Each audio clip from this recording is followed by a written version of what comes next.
I thought my husband was just nervous when he squeezed my hand under the white linen table and told me to just smile and let him handle the talking.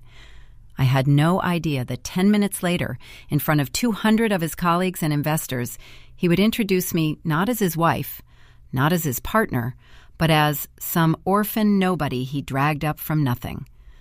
I sat there, my skin burning under the soft golden light of the chandeliers, while laughter rippled through the hall and crystal glasses chimed, and I understood, with a cold, crystalline clarity, that this was not a slip of the tongue.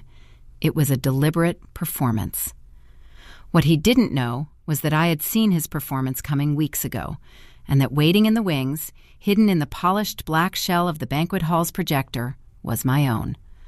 My name is Clara. I'm 31, and the first time I attended one of Daniel's corporate events, I was dizzy with pride. Back then, we were still the underdog couple. Him, the ambitious boy from a small town, pushing his way up through a cutthroat finance firm. Me, the girl who grew up in foster homes and scholarships, who somehow made it through law school by stitching together part-time jobs and sleepless nights. I remember that first gala, the sharp scent of expensive perfume, the murmur of low voices over jazz music, the way the light bounced off sequins and cufflinks. Daniel had stood a little straighter with my hand on his arm, like I was proof that he'd made it, a wife who could talk about market regulations and art history with equal ease. Back then, my past was something we talked about in quiet, tender conversations. The faded photographs of the first foster house, the story about the social worker who slipped me a copy of To Kill a Mockingbird and told me I was smart enough to be anything. He would listen, hold my hand, kiss my hair, and say things like, "You're incredible.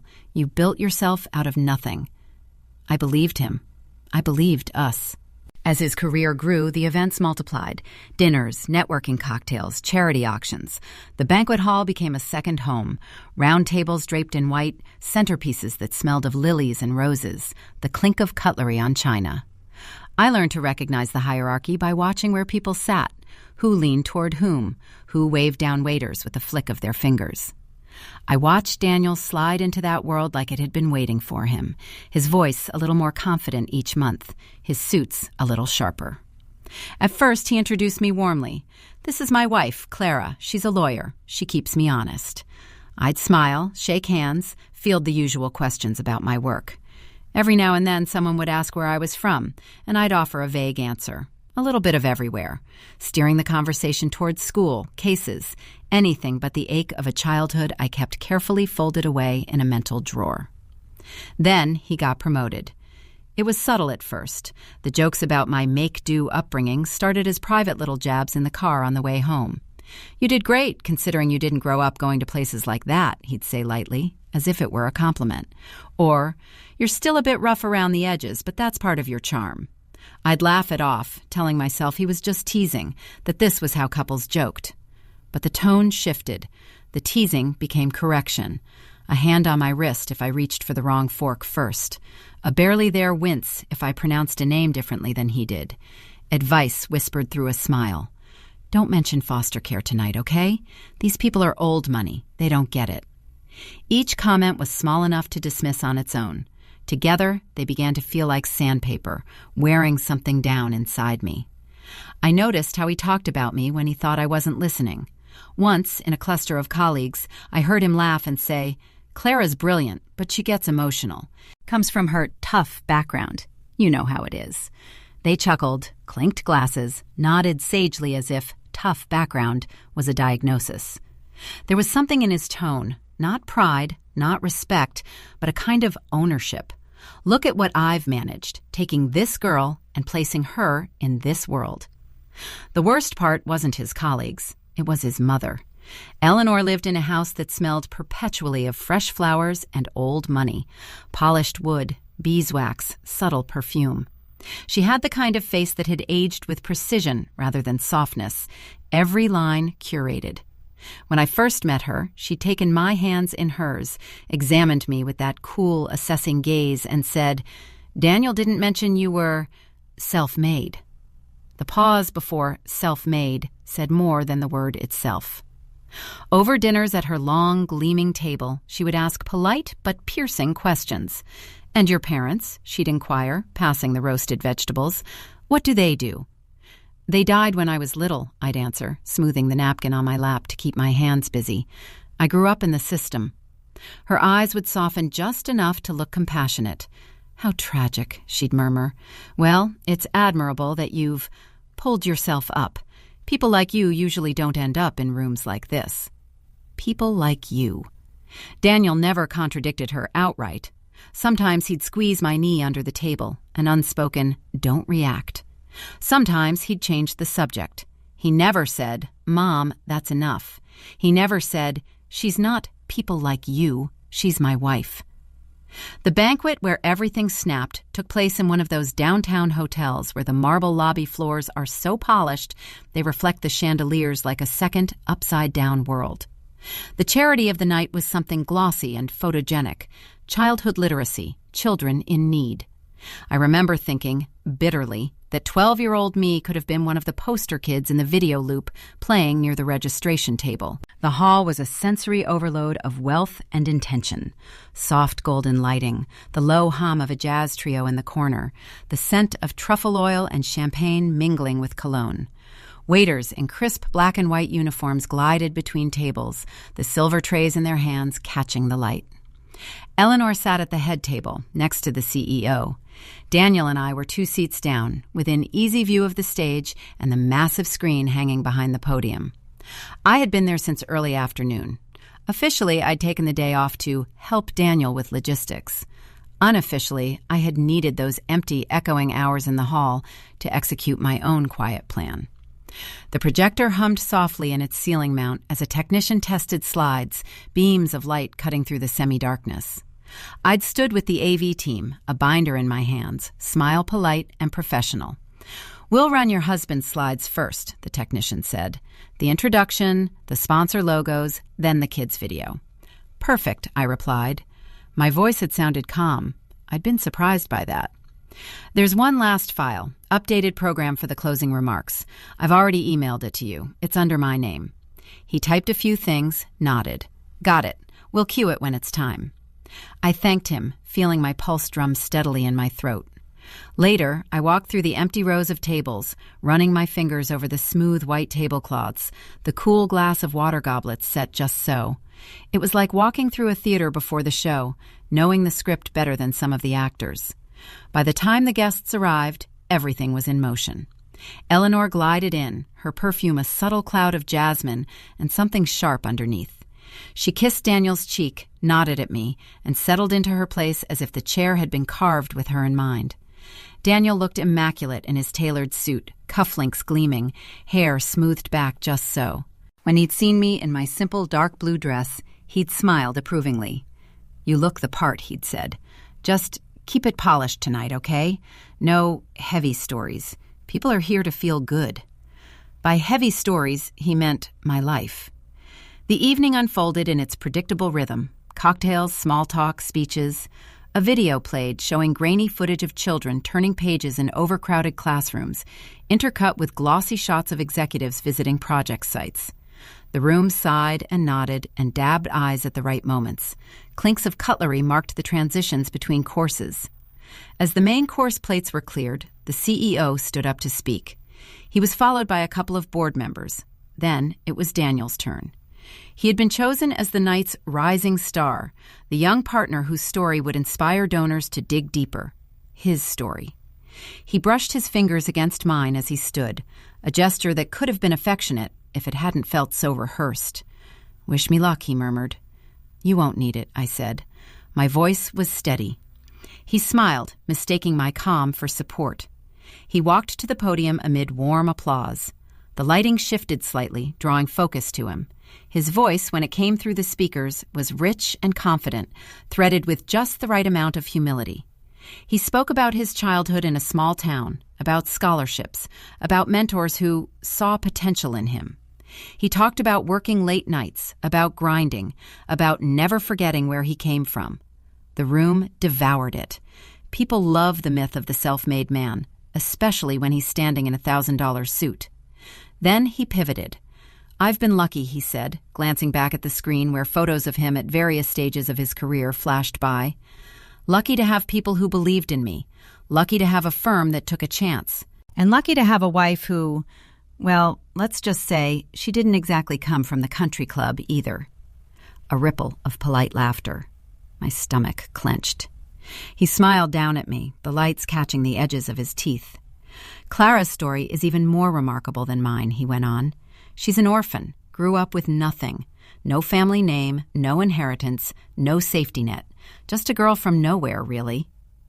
Orphan, girl from nowhere. The words landed like slaps. The back of my neck burned. I felt the air around me thicken, as if I were suddenly underwater. "You know those movies about kids bouncing from home to home?" he continued, chuckling. "That was basically her. An orphan nobody, if we're being honest." The room tittered.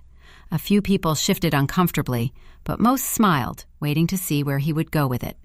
I could feel eyes on me, sliding over my hair, my dress, my composed expression, trying to reconcile the woman at the table with the caricature on the stage. "She likes to say she built herself," Daniel said, raising his hand slightly. "And she did. But let's not pretend she did it alone. People like us," he gestured to the room, "we lift people like her up. That's what tonight is about, isn't it? Taking those orphaned nobodies and giving them a shot at rooms like this." My fork slipped from my fingers and clinked against the plate, the sound sharp in my ears. A few heads turned. My heart was pounding so loudly I could feel it in my throat. My palms were damp. The exquisite meal on the table in front of me might as well have been plastic. People like us. People like her. Orphaned nobodies. Whatever tenderness had once been in his voice when he spoke of my past was gone. In its place stood something harder, more polished.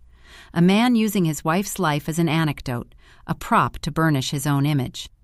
I watched him, really watched, and realized that he enjoyed it. The slight curve at the corner of his mouth wasn't discomfort. It was satisfaction. For a moment, the old Clara, the one who'd flinched at foster parents' careless words, who'd fought for scraps of dignity in overcrowded classrooms, wanted to disappear into her chair, to shrink, to become exactly what he'd named me, nobody. But there was another Clara now, too, the one who had walked across a graduation stage with no one in the audience cheering and kept walking anyway. The one who had sat in that empty banquet hall that afternoon and handed a technician a file with a neutral smile. The one who, over the past months, had quietly collected things, emails, audio snippets, screen captures, receipts. I let his words hang in the air, let them settle into the collective memory of the room. Then, as the applause rose around me like a tide, I stood up. Chairs scraped lightly as people glanced over, surprised. At the head table, Eleanor's eyes narrowed just a fraction. Daniel turned slightly, still at the podium, his smile faltering for the first time. "Clara," he said into the mic, a practiced chuckle on his lips. "Don't worry, I'm complimenting you." "I know," I said. My voice carried farther than I expected. The microphone on the podium picked it up, softened by distance, but still audible. "That's the problem." A ripple of uneasy laughter. "Sit down," he said lightly, the microphone amplifying his words. "We'll talk later." The part of me that used to obey almost did. Almost. Instead, I took a slow breath, feeling the fabric of my dress brush against my legs, the slight roughness of the carpet under my heels as I walked toward the stage. "I won't be long," I said, more to the room than to him. "I just want to add something to the narrative." He stepped away from the podium, hand half extended as if to block me, but stepping aside would have looked worse. He hesitated, then moved a couple of feet over, forcing a smile that didn't reach his eyes. "Everyone," he said, voice a notch too bright. "My wife, Clara. She's very passionate." Passionate. Emotional. Unstable. The usual adjectives men reach for when women stop playing along. I walked up to the podium, feeling the warmth of the lights on my face, the smooth coolness of the wood under my fingers as I took hold of its edge. Up close, I could see the faint sheen of sweat at Daniel's temple, the tightness in his jaw. For a heartbeat, the silence in the hall was so complete, I could hear the distant hum of the air conditioning. "Good evening," I said, looking out at the sea of faces. "My name is Clara. Orphan nobody, according to my husband. Girl from nowhere." A few people shifted in their chairs, uncomfortable now. A few looked sharply at Daniel. Eleanor's expression had gone from annoyance to frigid fury. "You really don't need to," Daniel began, but I didn't look at him. "You heard a story tonight," I continued, "about a man who pulled himself up, who helped people like me find their way into rooms like this. It's a good story, inspiring, clean." I paused, letting the words sink in. But like most stories told at podiums, it's missing a few pages. My heart was pounding so hard I could feel it in my fingertips, but my voice stayed even, calm, lawyer calm. "I did grow up in foster care," I said. "I did spend years being the kid with the trash bag full of clothes, the girl who learned fast not to get too attached because nothing stayed. I learned to survive by paying attention to what people said, to what they didn't say, to the gap between the two. I felt, rather than saw, people lean in slightly. When I met Daniel," I went on, "I thought I'd finally found someone who didn't see that background as a stain. He told me I was extraordinary, that I'd built myself, that he admired me." I glanced at him briefly. His face was a careful mask. Somewhere along the way, admiration turned into ownership, and ownership turned into contempt. A low murmur rippled across the room. "You might think calling me an orphan nobody at a charity banquet about children like the one I once was is just a bad joke," I said. "But jokes tell you a lot about the person who makes them, about what they think they're entitled to, about who they think is beneath them." I let a beat of silence pass, then turned slightly toward the AV booth at the back, where the technician stood, half hidden in the darkness. "Could we play the last file in tonight's program?" I asked, keeping my tone neutral. "The one under my name?" He hesitated for the briefest moment, then nodded. "Coming right up," his voice crackled quietly from the booth's intercom. Daniel stiffened. "Clara, what are you doing?" he hissed under his breath, just loud enough for the mic to catch. "Finishing the story," I replied softly. The lights dimmed a little further, the way they had during the earlier charity video. The projector hummed, a beam of white light cutting through the dark. The screen behind us flickered from the company logo to a still black frame. Then, in large white letters, a single line appeared. "Some people are born with safety nets. Others are born as someone's lesson." The first clip that played was audio only, shadows still floating on the screen. Daniel's voice filled the room, but not the polished version people knew. This was rougher, lower, recorded in the echoey intimacy of our kitchen weeks ago. "I can't keep pretending she's my equal," his voice said. "She's grateful. She should be. I took an orphan nobody and put her in a Prada dress. She should remember that." A collective intake of breath rose from the tables like a wind. My throat tightened for a second at the memory of that night. Me in the hallway, the phone in my pocket recording while he talked on speaker to his mother, unaware I'd hit record after the first "you're overreacting" in our argument. The tiles had been cold under my bare feet. The scent of overcooked pasta had hung heavy in the air. On the screen, new text appeared over a muted background image of a banquet hall, much like the one we were standing in. "Eleanor, 3 weeks ago." Her voice followed, crisp and poised, even through the speaker's tinny compression. "You married her because she was hungry, Daniel," she said. "Hungry girls are easy to mold. You give them a fancy last name, a few dresses, and they'll never forget who pulled them out of the gutter. Just don't let her forget where she came from. People need to see the difference." There was a chair scraping somewhere in the dark. Someone standing, someone sitting back down. It was hard to tell. The room had gone very still. The next clip was shorter.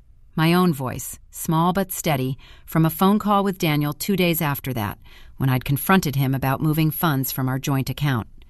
"You're nothing without me, Clara," his recorded voice said. "Without my name, my money, you're back to being that girl in the free lunch line. Don't test how quickly I can put you back there." On stage, the living Daniel lunged toward the podium, reaching for the controls. "Turn it off," he snapped, voice cracking through the speakers. "This is taken out of context. This is illegal. She's unstable." I stepped slightly between him and the microphone, not touching him, just blocking his direct path. The projector continued to glow behind us, his own words hanging in the air like smoke. "You're right about one thing," I said into the mic, my eyes on the audience. "Context matters. So here it is. While he was telling me I was nothing without him, I was quietly collecting every instance where he reduced me, threatened me, reminded me that as far as he was concerned, I was a product he'd polished up." I turned slightly, addressing both the room and him. "Tonight, he decided to extend that performance to you, to turn my trauma into a party anecdote, to frame himself as the benevolent man who lifted up an orphan nobody so she could sit near a chandelier." I heard someone cough, harsh and uncomfortable. A woman in the second row shook her head slowly. The CEO's jaw was clenched so tightly I could see the muscle twitch from where I stood. "This is a charity for children like the girl I used to be," I said, my voice thickening for the first time but not breaking. "So let me say this plainly. You do not save children by teaching them that their pain is a punchline. You do not lift people up by calling them nobodies and expecting them to say thank you. And you do not get to spend my story like currency to buy yourself a better image." Behind us, the final slide came up. No more audio, just a photograph. Me, at about 12, sitting on the edge of a narrow bed in a group home. The picture was grainy, scanned from an old file I'd requested from social services years ago. I was holding a book, my knees pulled up, my eyes looking directly at the camera with that wary mix of defiance and fatigue kids get when they've seen too much and been believed too little. Under it, simple text. "I was never nobody. You just counted on me believing that." A lump rose in my throat at the sight of that girl. For a heartbeat, all I wanted was to step off the stage, to go back in time and whisper in her ear, "You were always somebody. They were wrong." I blinked the sting away. "I'm not here to ask you to choose sides," I said to the room. "You can think this is drama. You can think I should have stayed quiet and smiled while he finished his speech. That's what I did for years. Smile. Make him look good. Laugh at the jokes that cut me open." I shook my head slightly. But I made a promise to that girl in the picture, long before I ever knew Daniel existed, that if I ever had a voice, I would use it. Not just when it was pretty, not just when it made people comfortable. I looked at Daniel then, for the first time since the clips started. His face was pale, his shoulders rigid, his eyes dark with a mix of rage and something that looked a lot like fear.